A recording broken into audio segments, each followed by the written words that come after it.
വെഡിങ്ങിന് പോയത് wedding anniversary celebrate ചെയ്യാനാണ്. അപ്പോൾ ആ കഥ ഇതുവരെ പറഞ്ഞില്ലല്ലോ. അങ്ങനെ കേക്കൊക്കെ നമ്മൾ മേടിച്ചു.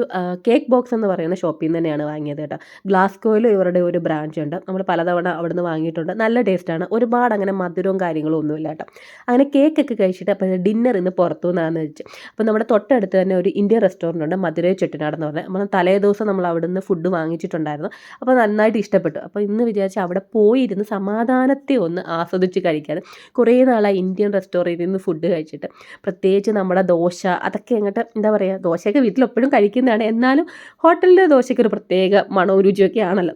അങ്ങനെ നമ്മൾ ആദ്യം തന്നെ വിവാൻകുട്ടിയുടെ ആഗ്രഹപ്രകാരം ഒരു ഗീ റോസ്റ്റ് അങ്ങോട്ട് ഓർഡർ ചെയ്തു. അവൻ ഒരുപാട് മിസ് ചെയ്യുന്ന ഒരു കാര്യമാണ് കേട്ടോ ഈ ഒരു വലിയ ഗീ റോസ്റ്റ്. ചെന്നൈയിലിരിക്കുമ്പോൾ മിക്കവാറും കഴിക്കുന്ന പറഞ്ഞായിരുന്നു. പിന്നെ വശക്കുട്ടിക്ക് ഒരു ചിക്കൻ കൊത്ത് പറയട്ടെ. പിന്നെ ഇത് മധുര ചുറ്റനാട് സ്പെഷ്യൽ ചിക്കൻ കറിയാണ്. അത്യാവശ്യം നല്ല എരിവുണ്ട് കേട്ടോ. അപ്പം നാട്ടിൽ നമ്മൾ കഴിക്കുന്ന അതേ ടേസ്റ്റ് തന്നെയാണ് ഇവിടെ കിട്ടിയത് കേട്ടോ. അങ്ങനെ നമ്മൾ ആസ്വദിച്ച് എല്ലാവരും നല്ല അടിപൊളിയായിട്ട് ഫുഡൊക്കെ കഴിച്ചു. ചേട്ടൻ ഓർഡർ ചെയ്തേക്കുന്ന മട്ടൻ കറിദോശയാണ് കേട്ടോ. അങ്ങനെ എല്ലാം കഴിച്ചു. നല്ല തൃപ്തിയായെന്ന് വേണമെങ്കിൽ പറയാം. അങ്ങനെ അതൊക്കെ കഴിച്ചിട്ട് പിന്നെ ചെറിയൊരു വോക്കിന് നമ്മൾ പോയി. അപ്പോൾ ഇന്നത്തെ വീഡിയോ ഇത്രയേ ഉള്ളൂ കേട്ടോ. ഇഷ്ടപ്പെടുവാണെങ്കിൽ ഒന്ന് ലൈക്ക് ചെയ്യുക, ഷെയർ ചെയ്യുക, സബ്സ്ക്രൈബ് ചെയ്തത് സപ്പോർട്ട് ചെയ്യുക.